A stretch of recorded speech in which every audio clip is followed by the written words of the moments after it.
And please welcome your host of Strange Oddities Podcast, Matthew J. Haas. All right, everybody. Welcome back to the Strange Oddities Podcast. I'm your host, Matthew J. Haas. I'm really excited to be back. I had a week off. Hope you guys have missed the show. Hope you guys missed me. Miss you guys a lot. We're going to have a lot of fun tonight. I'm super excited because we have a great guest for tonight. Guys, let's always, as usual, let's get the logistics out of the way first. Guys, we have a website. It's real easy. strangeodditiespodcast.wordpress.com. That's the website. Guys want to send us some feedback, you can contact me by email, strangeodditiespodcast@gmail.com. What else am I missing? Guys, if you haven't subscribed to the show, go to the YouTube channel. Just look up Strange Oddities Podcast. At the top right, there's like a little bell. It's kind of hard to see at first, but on our main page on the YouTube channel, little bell, just click on it, subscribe to the show. You'll get news and information on when we're doing live videos or when we're streaming live. The other big announcement that I have real quick, guys, we are now going to be playing we're going to be rebroadcasting our episodes. We're now part of the KGRA radio network. I have to get used to saying this because now we're part of their family. The KGRA radio network. So again, KGRAradio.com. I believe we're going to start to rebroadcasting the show at 2 a.m. Eastern Time. So I believe that would be either 11 or 12 Pacific Time on Friday nights. When I get more information, guys, I'm going to send that out to you guys. All right? Without further delay, I want to introduce you guys to this awesome gentleman that accepted my invitation to be a guest on tonight's show. I'm super excited because I'm a fan of the show myself. I watch it all the time, and I can't wait till they come back. I think I have to wait a few months, but hopefully with this stuff, it'll go quick. If he doesn't mind, I'm going to give just a little bit of synopsis about the show for those who don't know the Lost Gold of World War II. If you haven't seen it, it's on the History Channel. All right? I'm going to read it on my notes here. The quest for one of the largest treasures in modern-day history continues. The Lost Gold of World War II returns to resume the search for hundreds of billions of dollars of stolen loot supposedly hidden in Southeast Asia by Japanese General Yamashita. In Season 2 of Lost Gold World War II, the team dives deeper into the mystery. Guided by recent scans suggesting gold, they focus on three key sites: a mysterious waterfall, a crater known as Breach 6, and a large tunnel recently found. The series will dig deeper into the conspiracies surrounding Yamashita's gold, its link to the CIA, and various historic world leaders. Will air an all-new team, extraordinary technology, and unprecedented finds will be enough to uncover the whereabouts of World War II's greatest treasure? ? Well, that'll be unknown. So we'll leave that for Season 3. Guys, ladies and gentlemen, girls and boys, we welcome Mr. Bingo Minerva. Bingo, thanks for coming on the Strange Oddities Podcast. I'm excited to have you. I appreciate it so much. Hey, Matt, thanks for having me. Really excited to do this. Like I said, it's only my second podcast, so let's dive right in. Great. All right. Guys, if you want to ask questions for me or our guest, there's a chat. Not much. It's not fancy. My wife is in there moderating the chat room. If there's a problem with the show, please let us know. And, we'll try to do the best we can. All right. So, Lost Gold of World War II. How about telling the fans, viewers of Strange Oddities Podcast? Bingo, we'll start a little bit maybe about yourself. How did you get started? Maybe just give a little brief background and how, what got you into this. Sure. The getting into television and getting to that point was kind of a really weird transition from work, because by trade, the family business is real estate. So we do real estate in San Diego County, California. We've been doing that for about 1989, roughly.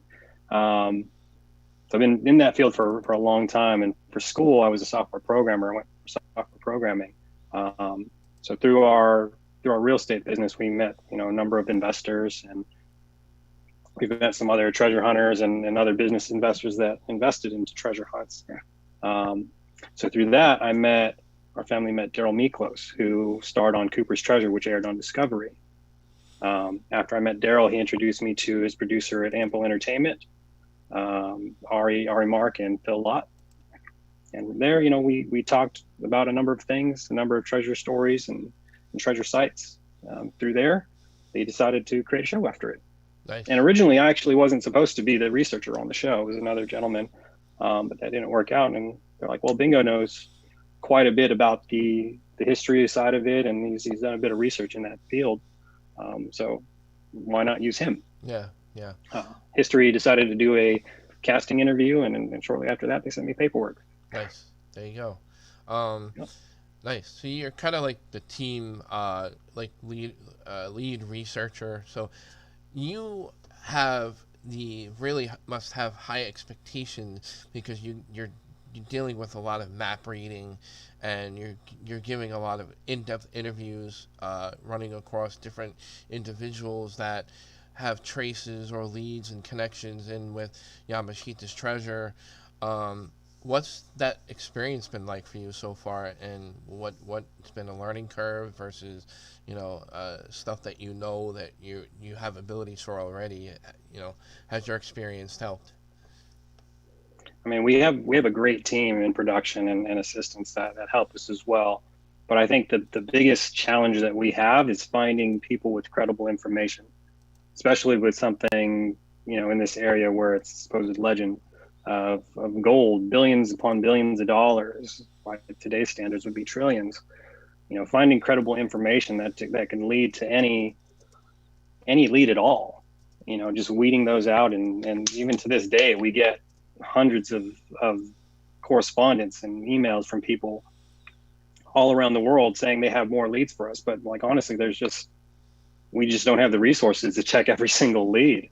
And then once you do find those leads, it's a matter of going there and figuring out, how can we use this information on our own search? For production's sake, not only to line up with storyline, but to us as a team to find out what's relevant to help us on our own mountain. Yeah, and you guys certainly have mountains to climb, because you guys are everywhere in the jungle. You guys are facing waterfalls. You're facing humongous caverns and caves, and you're facing the nature's beast, so to speak, because you also have booby traps that Yamashita and his soldiers laid upon you while treasure hunting for all this, and you have to be really careful with each move that you make into whichever findings that you come across, because you have found landmines and little trinkets of booby traps that could still be actually live and well. Yeah, that is one of the biggest fears. I mean, we have a really good risk management team that helps us, good security guys in the field. We had Manny in season 1 that was helping us as well. We had Chad to go look into those tunnels when we did find those actual booby traps. I think they were the terracotta landmines. We also found in season 1, I don't remember if this aired, but in season 1 we found remnants of an exploded grenade. Wow. So that was another thing that we actually went to another military historian. I don't think that was featured on the show, but we went to a military historian, and we had those pieces analyzed and figured out it was from a Japanese landmine, or a Japanese grenade. Sorry, one of the pressure grenades that you toss and throw. Yeah. But that was a whole segment that didn't even make the show. I mean, it's crazy how much research and work that goes into the show. But in reality, they only show about 16 hours of it. For how many months we've been out there. So that's, and I'm assuming that's, it's a big thing for production and what they can and can't show. But right, I've watched the show. I enjoy it. They want to show the good stuff, like when you actually exactly when they run into an explosive and a guy's body parts fly all over the place on camera. Oh man, you know, I mean, that would be not that I intense. want that to happen, but I'm just saying, they're looking It for ratings would be and good TV for yeah, sure. yeah. So people, no, but like my thing with that is people don't know what the kind of work entails because you're doing like hours and hours of recording and video and not only that, the work that you guys do, aside from camera work, the research that you put on top of that. So it's got to be exhausting, and then to put in a really good day's work, and then you run into obstacles like booby traps and bad rainstorms that were the excavators that you guys were hauling up those mountains. That was just crazy. Nature in that area of the Philippines is definitely one of our biggest enemies. One of the biggest obstacles is just contending with that because it is a tropical jungle. Yeah. We did experience torrential rain a number of times. I think 2 or 3 typhoons during the course of our filming there. I think which they actually veered north and went to Japan. But for production's sake, yeah, it gets really slimy out there. A lot of the equipment just getting battered from the rain, and again dealing with that in production and actually trying to do their work. There's a number of obstacles that they need to overcome that isn't shown on the television. Right. So now, some of the interesting things that you've come across in your maps. Not that I want to give away too much information because I want to save that for the fans that haven't seen it. Some of that stuff you have to have real knowledge of like how to read those symbols, and there's so many different like types of languages that you have to kind of read through and whatnot. How is the research been with the maps and all that stuff that you come across? There was a gentleman, I watched the show, I forget his name, that you kind of partnered with that had all these maps, and I couldn't believe the amount of symbols that were on there. Kudos to you that you even know like what some of that stands for, but that in itself is like just blows my mind. Yeah, that was Chuck McDougall. He was an Chuck author, McDougall, yep. treasure hunter. He wrote the book Asian Loot, and he was actually treasure hunting in the Philippines under the Aquino administration. So that's where he came in, and again goes along to what I was talking about: finding credible sources, people that had boots on the ground, people that were fully aware of what was going on in the Philippines. And Chuck, was one of those gentlemen that was there for it. He was working alongside Bob Curtis. He was working alongside a number of people in the Philippines that were treasure hunting. So to have him as one of our sources, we were fortunate, especially the maps he had access to, seeing the symbols. There's a lot of things going in the Philippines. There's a lot of treasure hunters in the Philippines. It's pretty much a national pastime over there. Yeah, sure. you figure, the potential to find any amount of gold, anybody would be crazy not to try and find it. But Right. There's a lot of resources out there as treasure and symbols. So there's like symbol books that you can read into. There's the Taipei symbols. There's the Verbin symbols. And those are just guidelines, not to say that each site doesn't have their own, way of reading symbols. And Right. Granted, I'm not a symbols expert by any means. Right. We had Martin Flagg in season 1 was there to do that for us. But there's a great deal that goes into creating these things and figuring out, how they correlate to not only, the symbol side of it, but how can we implement the new technology side? And that's what a lot of what season 2 focused on, was getting newer technology involved and seeing how we can use that to our advantage to try and locate this treasure. Yeah, you were using some kind of ground penetrating radar system that was innovative specifically for this line of work, which I thought was interesting.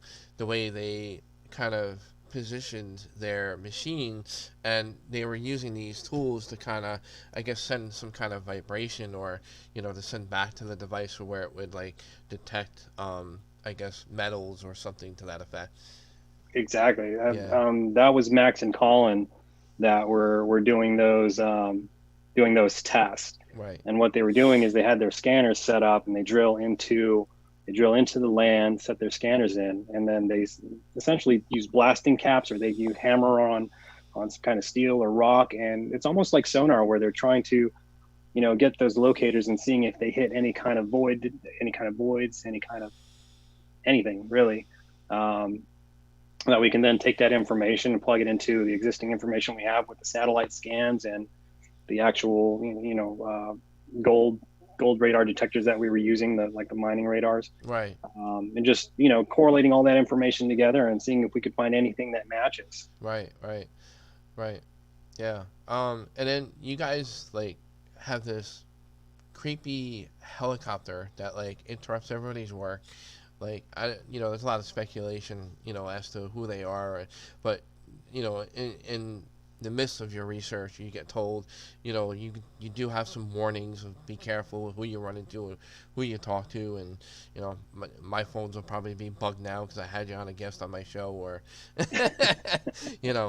but yeah, Chuck would definitely say something like that. Yeah, but I mean, it deals a lot with government things, and I can't imagine how hard or how careful you have to be, which, again, much respect with your line of work, because you kind of have to dot your I's and cross your T's and be careful with who you run into, because let's face it, if you guys ever found millions of dollars worth of gold, or anybody, people are watching. Yeah, definitely. Yeah. I mean, that's always been a major concern. Even before the TV show, just logistically figuring out, for one, if A&E and History Channel is going to get involved, how do we do this on the up and up? You have to make sure you have the permits. You have to make sure, because you're operating in another country. Not only that, there's so many unknown variables that are just around. There's so much to take into consideration. But yeah, that was definitely on all our minds. The helicopters were weird. Yeah. No major airport within, I think like a three hour radius. There's no major airport around. Yeah. So the fact that there were helicopters was strange. Mm-hmm. Yeah, definitely. So if you guys are just tuning in late, we have Mr. Bingo Minerva from the TV show on the History Channel. We have from Lost Gold of World War II. They have 2 seasons out currently, season 1 and season 2. Bingo Minerva, he is the lead researcher of the show, and we're just kind of diving into kind of some generic questions about the show so far. If anybody has any questions, feel free to throw it in the chat. There's a chat right next to the video feed. It's to the right or bottom, depending how your screen is set up. But it's not much, but it's there. It works. Does its purpose. But we again, if you guys missed the big announcement at the beginning of my show, we are now also part of the KGRA radio network. We'll be rebroadcasting our show at 2 a.m. Eastern Time. I believe it'll be around 11 or 12 Pacific Time. So, all right. Guys, if you have any questions, feel free. So far, there's no questions, so we'll just keep going with the interview. That's fine. I have Bingo all to myself. I'm excited. I'm like a kid in a cookie jar, because I love treasure hunting. I love all the shows. I watch most of them. Lost Gold of World War II is really one of my favorites because of all the tasks and things that get thrown in your way. Like I had said, there's booby traps. If you ever think of the movie Goonies, it's not those type of booby traps. You have real grenades and explosives and whatnot. So you guys have to be real careful. So if you guys really discovered a huge amounts of gold, what would be your reaction? How would you handle it, and what would be your goal be? As far as the team's sake and my own sake, if they found any treasure at all, my first thing would be to get on a plane and go touch it myself. That'd be the first thing I do. But no, honestly, there's a lot that goes a lot into protocols once something is actually found, because then at that point the government gets involved. We do have a treasure hunting permit, the team does, and in that stipulates that as soon as any treasure is found, you have to alert the government, because obviously they want their share, and there is a share that's stated in that document. Right. It's just a number of things that even then, I mean, everyone's safety is first and foremost. Finding something of that scale in a country that's so impoverished. And Yeah. it's a lot to think about. Yeah. Well, the government. But I mean, we have a really great security team. Good. That's always good. And first and foremost, it's the site is watched 24 hours a day. Yeah. It really comes down to, well, and the treasure hunting permit, just to go back on that, the treasure hunting permit is issued by the National Museum of the Philippines. Nice. So they get involved as well, and obviously you figure out what the museum gets, what you get, and divvy it up. And I'm sure there's a lot more to that, which sure. we'll cross when we get there. But getting on a plane and touching it, that'd be my first response to that. Right. Yeah, I mean, people think, oh, these guys, make it look easy on TV, getting into these locations, and there's other shows, we're focusing on your show tonight, but just a little bit, there's a lot of other shows like, Bering Sea Gold, you have Gold Rush, you have Curse of Oak Island, and all the permits that the guys of Curse of Oak Island deal with, with their line of work, like the permits themselves, I can't imagine how much they cost, or, all the paperwork that's involved, and, like you said, there's different branches of government. All the governments want their taxes, man. Let's face it. They want it. Any kind of income, they're gonna tax it. Death and taxes, man. Death and taxes. Right. But I mean, you'd be surprised the amount of, again, because we're dealing in in another country, having to abide by their rules. Yeah. Just the environmental laws that we're having to abide by, and obviously for good. Right. It's good that we're doing so. Because again, A&E History Channel, they wouldn't get involved with something like this if we didn't have all that taken care of. So we're dealing with the environmental on a municipal, provincial, and national level, just to make sure, again, we're doing everything on the up and up, that we're not pissing anybody off. Yeah. One of the main things that we encountered this season was the waterfall. We weren't able to do anything major there because we found out that you're not supposed to do any heavy machinery. You're not supposed to have any heavy machinery running within 30 meters of the center of a major waterway, which that waterfall is, because everybody in the village below gets all their water from that source. Right. So that's one of the main reasons why, and not to go too crazy with the spoilers, but that's why we had to use that drill and go in at an angle. Right. Wow. Did you guys officially make McDougal like a partner? I remember you guys talking about that during the season. I don't know if it was made official or not, but I think you guys had tried to partner with him. Yeah, we were trying to partner with him, and I think at the end of the day, and I don't know the whole contract side of it because there's lawyers that got involved, but he gave us access to his maps, and he is a consultant for our team. Mm-hmm. As far as full partnership, I don't know the full details of that, and I can't speak on that. Yeah, but he is helping the team. Sure, but he is helping the team, and he did give us access to the maps. Nice. So, like, what was your excitement when he showed you all those maps? I saw the look on your face. You tried to be as professional and still as possible, but I saw your eyes. You were like, "Ooh, wow." Well, it's crazy. So the thing is, some of those maps I've actually seen before. Okay.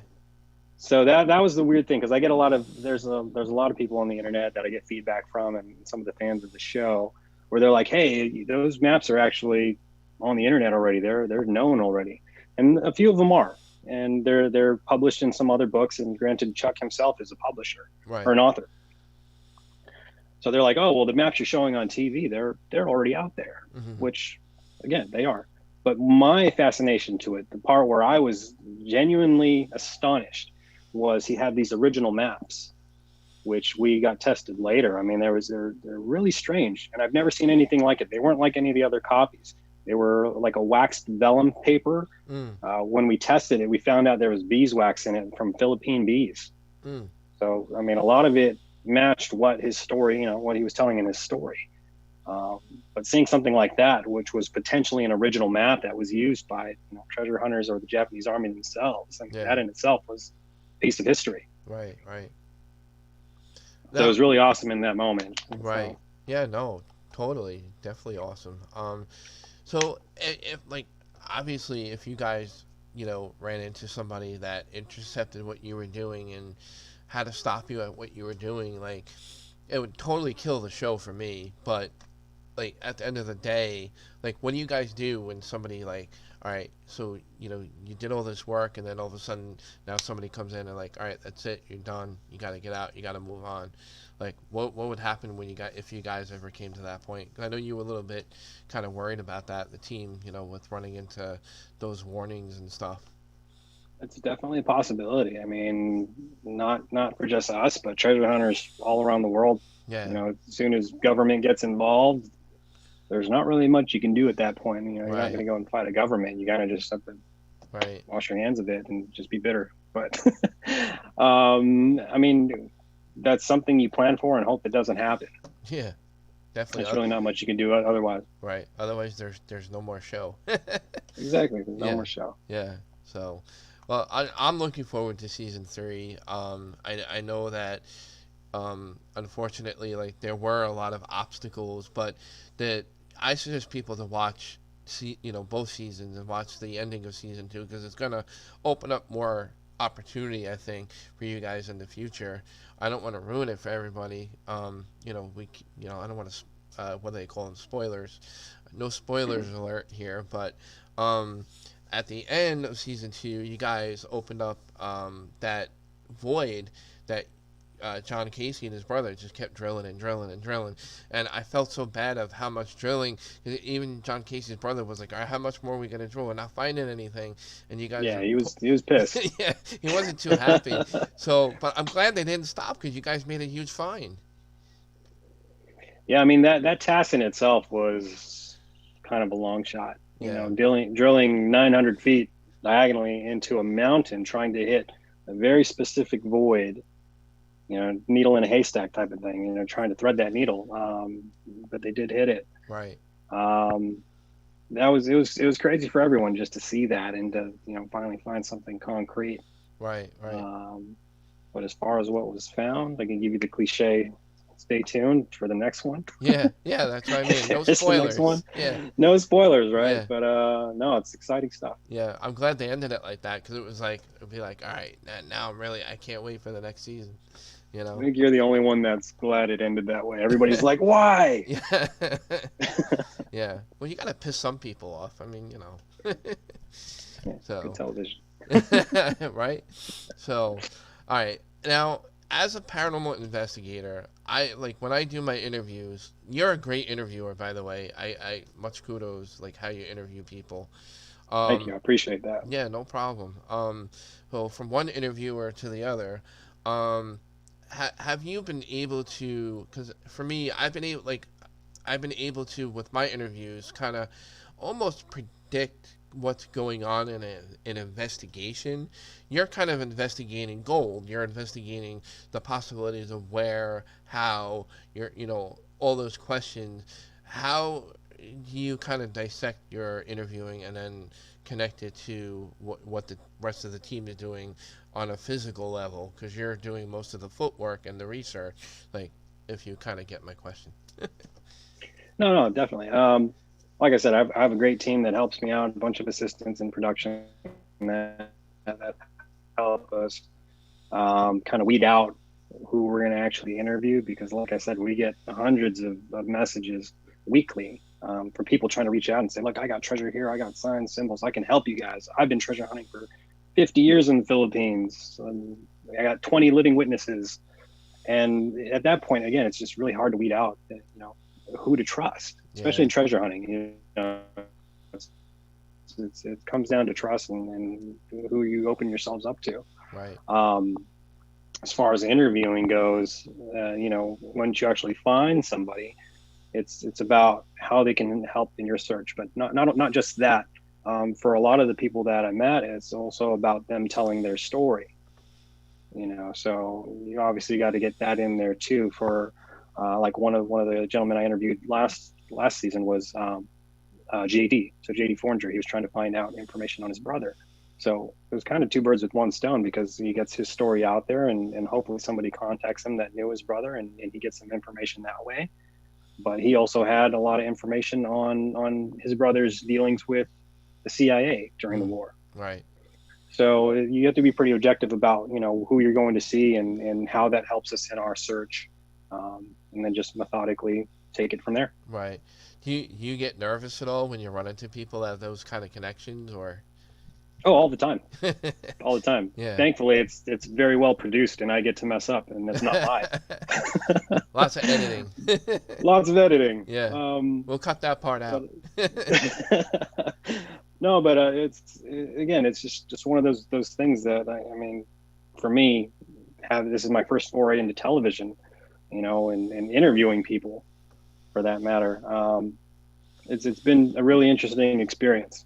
But as far as running into those people, those types, and dealing with the CIA, and I mean it's scary to think about, but hopefully the show offers some kind of cloud of protection where it's like if the show gets too big to fail, it's like nothing happens to me. Yeah. I don't know. Here's hoping. Yeah. Well, let's not say that too loud. Let's not say that too much. People are listening. You got your phones tapped now. Yeah. It was funny because I had a guest, Jeff Mudgett, author of Bloodstains and American Ripper icon, Jeff Mudgett, on a few episodes ago, and we were always saying you never know who's watching and you never know who's listening. Exactly. Exactly. Yeah. So like I said, you guys have to really watch yourselves, and especially when you guys are getting told, oh, people are watching you, and people think treasure hunting is easy, and even though there's a ton of TV shows about treasure hunting, me personally, I give your team a lot of respect, a little more high on the bar, because you guys have the bar raised as far as how you guys are looking for gold, and you're in, like I said, you're in the jungle, and you've got a lot of obstacles to tackle, and it just fascinates me how you guys get around that stuff. I appreciate the kind words, and the team does as well. We have a great team behind us, managing all of that, all the paperwork and all the red tape. That way the guys can do what they need to do, right. Which is hopefully find some treasure. Right. And the other things that you guys find in the tunnel, which you came across some bones and you guys weren't sure, that's the other thing I respect too, because you guys are careful with the findings you do come across. We want to make sure they're not human bones, because if they are, then we have to call a different kind of authority, come in and do an investigation if they're human or not human. And you guys had an expert look at it, and they were like, yeah, he gave you the okay, you guys are good, you can move forward. No, I mean that is not, I don't want to say it's another obstacle, but it's another thing we have to think about, and just keep in the back of our mind, because we are dealing with World War II history here. Yeah. They could have potentially been battle sites. We are coming across any kind of bones or remains. We want to make sure we're respectful of that, and make sure it goes to the right authority, because if we're finding dog tags or anything else, any other personal effects along with that, sure, we want to make sure it gets to the right place. Right. Not just to be respectful of that, but for the sake of history. Yeah, exactly. And speaking of history, if you don't mind, I'll get into a little bit how there's been speculation on, if I remember correctly, because there's a lot of historic connections with big figures like Hitler was supposedly connected with Yamashita, and they had taken some of what do you call those things, the marble stone from the French. They had the French marble stone that they discovered in Breach 6, if I have that right also. Yeah, that's correct. Yeah, so he was connected with possibly Hitler and the Nazis, and I can't imagine what could be down there. That would be what's on my mind too. Yeah, that was a crazy discovery for us, finding that marble, because I went and tested that with oh man, that's the name's lost on me, or Gerard Molzoff, over at American Engineering Testing. So they do all kinds of things with concrete and cement and reverse engineering this stuff, and he was able to identify that marble as mainly a limestone that had a lot of lead in it. It was a lead or iron content, and I'm sure I'm messing it up, and he'll probably get mad at me, but it's the amount of, I believe it's the amount of iron volcanoes that the volcanoes give off. So in that area in Europe, you got Mount Vesuvius and Pompeii, and really rich in iron in the limestone, which gives it that deep red color, which is specific to that area. So finding that in the middle of the Philippines in a hole, 60 feet down shaft. It's like, how'd it get there? Everybody's just like, what the hell's going on here? There's Yeah. definitely something weird happening. So Right. that was another one of those huge kind of small discoveries that we found. Right.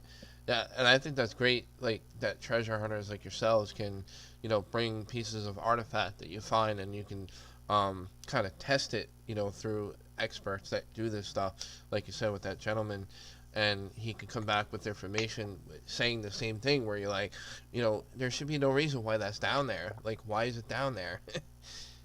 Yeah, just figuring out that, and then just trying to solve that mystery in itself. Like, it's awesome when you can bring it to somebody like Gerard and companies that can figure that information out. Right. That way there are like actual answers, as opposed to just leaving it up in the air. Right. So, Right. we're very fortunate to have a great team of people that we can reach out to, and nice thing is the technology that's available, Right. to us. Right. I just want to give a few shout outs, if you don't mind. There's a lot of people in the chat. I just want to recognize those guys. Ganyak Paranormal, avid listeners of the show, actually friends of mine. What's up, Ron and Lourdes? How you guys doing? Laura Simonelli, she says, this is interesting stuff, right up her alley. I love this stuff, because if I could go treasure hunting in a jungle and go after Yamashita's treasure, I would. I don't have the money or a network backing me up. Yeah, that's where Bingo gets lucky.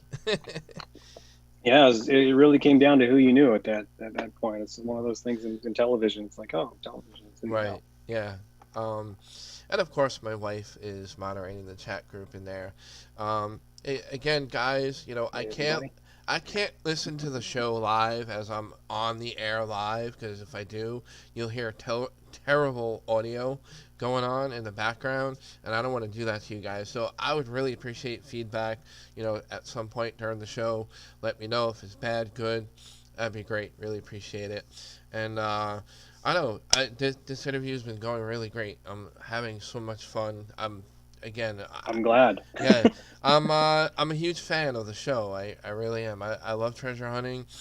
It's really come a long way on television, because there was in the beginning there was like only a couple of shows, and now all of a sudden there's like a whole whole slew of them. But there's only very few who are successful, and I think what makes Lost Gold of World War II really successful is really like a lot of the research that you guys do. And I think, once again, I'm giving my much respect to my man here, Bingo, on how much research he does, because people don't realize, because they're more focused on the physical stuff that the guys are doing, like John Casey and his brother, and the drilling and the excavations and stuff, and that's all really cool, but you can't do all that stuff without the research like what Bingo does. So when Bingo comes on TV for a little bit, I'm like, oh, here he is. Yeah, that was a big thing for us too. First going into this project, the team and everyone involved, finding the right network that aligned with what we wanted to do and showcase. Right. And history was a great fit, because they do want to showcase the massive history side of it, which the Japanese and the Pacific Theater doesn't get a lot of light, so to speak. Nazi Germany is very well documented, and there's so many movies about Hitler and everything that he done. And all the movies about, like Monuments Men, that was a great treasure hunting movie. That was a great movie. And finding things like that, but you don't really see a lot of things about Yamashita's treasure and the Emperor and Imperial treasure as a whole. Right. So I think it's really cool that history was able to, take us on and help us kind of showcase that history side of it. I think it was funny because early on, Netflix was also interested in the show, but they wanted to turn it into like a big game show. Oh no, I wouldn't let that happen. It was going to be like the biggest and best teams from all over the world come and find the treasure, and ultimately we decided against that. Yeah, I'm glad you did. Yeah. We have one question in the chat from Ganyak Paranormal. Wants to ask you, you, Bingo, have you had a paranormal experience while in the Philippines known for its hauntings as well. There are a lot of paranormal things that go on in the Philippines, especially in our area. I mean, witch doctors are very prevalent. Spirit speakers, soothsayers, all in the area. They're very superstitious out there. There's a tale about the waterfall that a lot of the locals on the farm that they tell is about 3 a.m. every night, witching hour. You can hear children singing near the waterfall. And there's a small hut up there that if anybody stays up there, they do in fact hear that. They hear singing, little children singing. The oddest thing. As far as like things in the tunnel as well, a lot of the locals and local treasure hunters, everywhere you go, I forget this saying because my Tagalog is not good at all. I'm horrible at speaking my native tongue. But they have a saying that when you enter a place, you pretty much apologize and thank the spirits, so you don't piss off any spirits as you're walking through these places. Right. Do you think sometimes that maybe it's the people who are real spiritual believers of those things in the tunnels and around the area that maybe they're the ones who aren't too maybe keen on opening up those doors, letting out the bad spirits, so to speak. Maybe they're the ones who are like, don't let out the bad ones, and who knows what's going to happen if you open those can of worms. No, definitely. I mean, you think about just the area we're in, that whole mountainside, it's a lot of tribal families and tribal leaders and there's a tribal council out that way. And ultimately we got their blessing to do this excavation. Mm-hmm. But again, with that in mind, is everywhere you go, just be thankful of where you're at and apologize to the spirits in advance. Yeah. Yeah. Because in that aspect, they are very superstitious Right, to right. that and what their beliefs are, Well, and being respectful of the dead. right. If you ever need a demonologist, I know a very good one. Maybe season 4. Season 4, season 5. Yeah. Well, hopefully you guys make it that far. Yeah, that'd be awesome. That would be great. Yeah. That would be amazing for us. Yeah. But yeah, we were actually we were talking a lot about kind of Hitler and its dark past, and there's just like a lot of things that people keep under wraps because of things that went on, the Holocaust, and God bless them, those people that endured all that during that time and during World War II, and yeah, it was just like such dark history. And I think, if I'm not mistaken, Yamashita is kind of like that, like kind of Hitler figure. He was very ruthless, I think, with not only his soldiers but the people that were under him. Yeah, I mean that again. When we were talking about before we started the show, Nazi Germany gets a lot of spotlight, and the things that happened in the Pacific Theater and all of the Southeast Asia, where Japan essentially pillaged about 12 countries of anything and everything they could use to further themselves in becoming a superpower. I mean, they took all kinds of things. They took typewriters, sewing machines, automobiles, right? It wasn't just their central banks of precious metals and gemstones. It's anything and everything they can get their hands on to further them as a country. Mm-hmm. But just seeing that and I think really highlighting those atrocities. And one interview that I did this season 2, which unfortunately didn't air, we met with a 97-year-old World War II veteran. He was a POW in the Philippines at the time. And just hearing his stories about what he endured and went through. Right. He saw the Bataan death marches. He was on one of the hell ships, one of the hell coal ships that was shipped off to Japan. That's crazy. When he was finally liberated, he was in a mine, working in a mine in Japan owned by Mitsubishi Corporation. So, I mean, just the things that, we're able to discover and from the history aspect is right. really exciting. Right. It was unfortunate that they didn't show him and showcase his speech. Yeah, it's definitely a shame. I think it was mainly my fault because I was probably doing a horrible job at interviewing. No, his story was amazing. I can't imagine you doing a terrible job. Oh, it's easy to do it when it's not live. So what people have to understand is that you're not always going to find that, you know, that ounce of gold that's going to make you rich. Like, to these guys, to me, like I was saying before we started the show, we were discussing a little bit. I say I get real excited because I get to have a little conversation before I start the podcast. So I get a little tidbit of information before all you guys. So I get excited. But anyway, long story short, to me, what's rewarding is the stuff that you come across that makes the effort or the expectations even much higher, or you raise the bar more with, you know, all the research and findings you have so far. Like, for example, you found pieces of a rifle in the tunnel, and to me, anything like that is putting pieces of the puzzle together, and it may be important to something later in the future. You know, people don't understand that. They always just want the gold. They want the treasure right away. Yeah, and I mean, we get a lot of that, especially all the feedback on different social media platforms, and people saying, you know, this show sucks. They're not going to find any gold. But you know, even if we don't find any gold, I think one of the coolest things we are highlighting is, you know, actually highlighting that aspect of history that isn't very well told. Right. I mean, we are finding some cool things, as you mentioned, the rifle that we found and Right. some shell casings from an M1 Garand, and then which we thought was an M1 Garand, but it was actually from a Springfield rifle from World War One. Oh, wow. So I mean, it's just the things we're finding out there shouldn't be out there, Yeah. which is like the whole mystery, and just trying to figure out, you know, put those pieces together, see what we can find. Right. Right. And we do have a follow-up question to that question that was from earlier, if you don't mind. Mm-hmm. Has anyone on the crew or yourself had any supernatural experiences during the treasure hunt?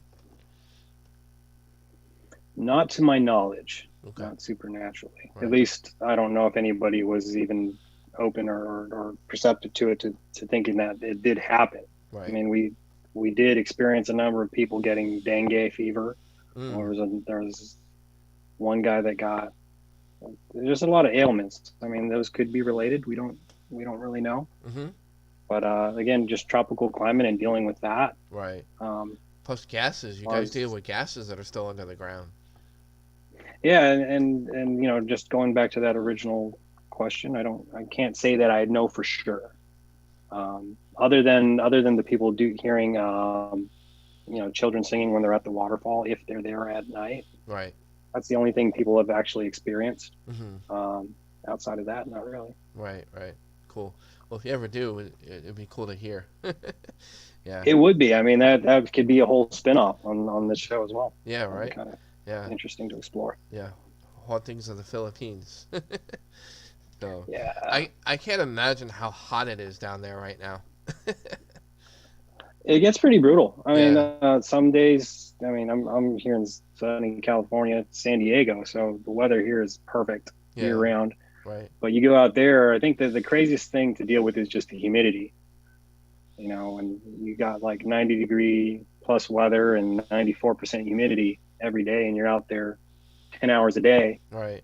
You know, trying to film, and not only that, do your actual job, and that can get kind of brutal. Yeah. But there are those times when you get torrential rain and it just stops production because you don't want to kill equipment. Yeah. Or people. Or people, right? The weather out there is just super bipolar. It's really hard Yeah. to plan anything, and you kind of just have to go day by day and figure out what you can and can't do. Right. Right. Yeah. I do kind of respect that at a certain point. Like, there are times where, you know, John Casey and some of them are just like, all right, we got to call it quits. That's it. At the end of the day, we're going to, you know, pack it up and, you know, just keep everybody safe. Definitely. Yeah. All right. We have, believe it or not, like I said, I told Bingo before the show, an hour goes fast. It's like 8:50. I have like a couple more questions. It'd go quick. Sure. Bingo, who would you say influences you to do what you do? What influenced you, and like who do you look up to as a researcher in the field that you're in? Oh man, that's a tough one. That's a tough. Probably that's a a tough big question. list of people. Yeah, and honestly, I attribute a lot of what I do to television and movies. Right. I mean, think about it's funny because there are aspects of some movies that parallel what we're doing. So I I don't quote, but I see myself as kind of the Riley in National Treasure. I get to be the kind of nerdy sidekick, that man in I the can see chair, right? that. That Yeah. right. I get to be the guy in the chair Right. that does all the cool stuff while everybody is out in the field finding these untold treasures and tracking down these leads. And you can turn As around and far say, "And you didn't read my book." I know, right? And so that'll be in my tell-all when one day. Um, but yeah, it's weird. I mean, I don't really know. I can't say I know anybody specifically that I look up to, but prior to the show, I did watch a lot of Cooper's Treasure because that was one thing, knowing Daryl and, just supporting his show as well. I took a lot of cues from him and he mentored me on a lot of things because we did work for the same production company. Mm-hmm. We were both, had our show produced by Ample Entertainment. So we had that in common, and he was able to share a bunch of knowledge with me and interviewing people, and he really helped with that and calming the nerves there. And just watching other treasure shows in general. I mean, just being a fan of the genre, really.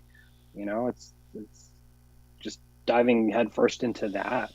So I can't really say I took from any one or two sources, but from a culmination of a lot of people and a lot Right. of sources. Right. Do you want to give anybody a quick shout out? I always give my guests time to, if you want to take the time to specially thank anybody or give a nice special shout out to anybody who could be listening on your side of the family or friends or anything like that at that moment. Sure. Shout out to the wife and kids. Super supportive of everything I do. Ample Entertainment, Ari, Mark, Phil Lott, the whole team. They did a wonderful job of producing the show and just dealing with us as a crew. Shout out to the crew in general, John, Rick, all the guys from season one that weren't with us.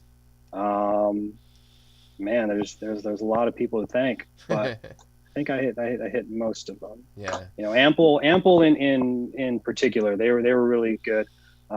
Season one for me, they were very helpful in working around my schedule because season one I had been diagnosed with thyroid cancer. Oh no, So sorry. during the oh no, it's fine. I beat it. I'm 2 years That's awesome. cancer free now.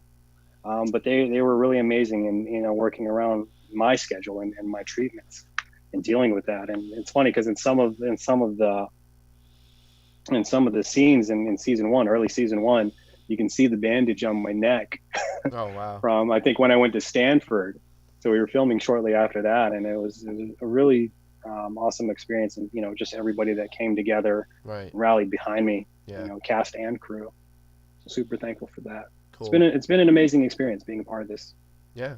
Definitely sounds like it. I mean, what advice would you give to somebody that would look into doing what you do or any kind of treasure Don't. hunting? Don't. Don't do it. Yeah, you have to be a little bit of you have to be a tiny bit crazy to do what we're doing because Right. you are chasing myths and legends. Right. As far as the researching side goes, if you really want to do it, just I don't know, reach out to people you can find, get into some books and fields you want to look into. Yeah. Just getting out there and meeting people, just trying to track down leads. That's one of the biggest obstacles. If you want to actually treasure hunt, I can't really speak on that, but get a metal detector, go down to the beach and just start with that, right? Right. Right. There's actually a lot of people that are, fans of the show that go metal detecting and they find all kinds of cool trinkets and, dealing on throughout the U.S. And also in the Philippines. There's so many people that send us pictures of treasure hunts that they're doing. So, I mean, it's alive and well. Treasure hunting as a hobby. Don't make it a profession. Mm. Yeah, you could go broke. There's a lot of money lost in it. It's not for making money. I don't go into treasure hunting thinking you're going to make a ton of money. Right. It's definitely not that. Yeah. If you're in it for the right reasons, you want to hunt down, uncover some history, and hopefully you get lucky along the way and do find something. Yeah. Make sure it's there first. Make sure it's there first. Exactly. Don't just chase legends like we are. Right. Would you definitely say that you sometimes I would imagine you get frustrated that maybe you go into run into circle like you go in circles sometimes. Yeah, all the time. Yeah. Same with the team. You know, everybody's going to have those frustrations, especially Yeah. when you're not finding anything concrete. Right. Just slam your head against the wall every now and then, Yeah. or sometimes leads fall short, right? And Yeah. you waste time going somewhere, Right. or you meet somebody that's less than credible than what you know thought they were. Right. That's just one of those things you have to deal with, and you have to be prepared for. You know, you have to be prepared for that disappointment and just continue moving on. Yeah. Exactly. So just do your homework and make sure it's something you really want to do. Exactly, Yeah. exactly. Yeah. Be committed to it. You Yeah. can't do this, Yeah. half-hearted. You just have to be all in. Yep. All in. And like I said, it helps if you're a tiny bit crazy, because to believe some of the things we're listening to, I mean, you kind of have to be crazy to believe some of the stuff we're Yeah. listening Yeah. Hell, I'm to. It crazy. helps. I'm crazy to be in the paranormal. So, you know. More power to you, right? Right? So, anyway, wow, an hour went by really fast. I wish we had more time. We definitely have to, Too do this. quick. Yeah, do this Too again in quick. the future would be great. I always, Sounds good. try to keep in touch with all my guests. I hope you had fun on the show. I know I did. I hope I was a gracious host. No, you were. Believe me, you were. Great, thanks. I had fun time. Yeah. Just hang on the air a little bit. We'll say our goodbyes after the show. I'm gonna play our exit song real quick. Just as always, guys, I want to appreciate everybody for tuning in, listening in to the Strange Oddities podcast every Thursday night, 8 p.m. And we are now going to be rebroadcasting on the KGRA radio network. All right, so to follow our rebroadcasting shows, go to kgraradio.com and it'll be rebroadcasted 2 a.m. Eastern Time, and that'll be around 11 or 12 Pacific Time. Really excited for that opportunity. Thanks to Bill Forte and his crew for giving the Strange Oddities podcast that opportunity. I really appreciate it. All right, Bingo. Yeah, like I said, just hang on the air a little bit, and I'm so thankful that you came on to our podcast. It was so much fun, and the interview was great. It was informative, and you definitely know your stuff, man. And much respect, one interview into another. It was my pleasure. I appreciate you having me. Thanks Yeah. to everybody that tuned in. Yeah. It's fun times. All right. So I'm going to play our song, guys. Everybody be well. Have a great night. Enjoy your weekend. Be safe and, just be you. That's it. Good night, guys. Here's our song.